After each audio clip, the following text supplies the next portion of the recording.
नमस्कार दोस्तों। कहते हैं कि बचपन ज़िंदगी का सबसे सुनहरा दौर होता है, जिसमें तरह तरह की चीज़ों के बारे में मन में तरह तरह के सवाल उठते हैं। आज की इस वीडियो में सुधीर और रमेश नामक दो भाइयों की कहानी, जो गिलहरी के बारे में बातचीत करते हैं और गिलहरी को खाना देते हैं। रमेश और सुधीर दो भाई थे। एक दिन वे पेड़ के नीचे खेल रहे थे। अचानक सुधीर बोला, भैया वह देखो गिलहरी। यह कहकर सुधीर ने पत्थर उठा लिया। रमेश ने कहा, नहीं नहीं, पत्थर मत मारो, गिलहरी तो बहुत प्यारी होती है, यह किसी को नहीं काटती। देखो कितने मज़े से कुतर कुतर कर बेर खा रही है, चलो उसके पास चलें।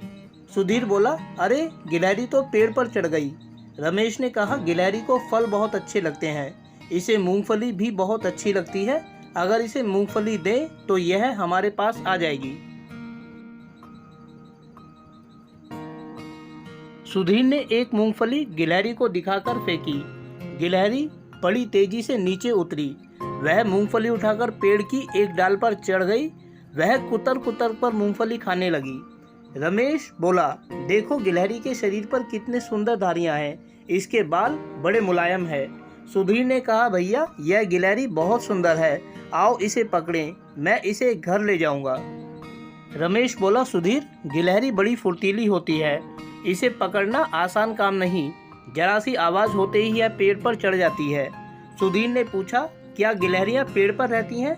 रमेश ने उत्तर दिया, हाँ, गिलहरियां पेड़ों पर ही रहती हैं, वहीं उनका घर होता है। इतने में गिलहरी फिर पेड़ से उतरी। वह एक जगह रुक गई। अपनी चमकीली आंखों से वह दोनों भाइयों को देखने लगी। सुधीर उसे पकड़ने दौड़ा। गिलहरी झट से पेड़ पर चढ़ गई। सुधीर देखता ही रह गया।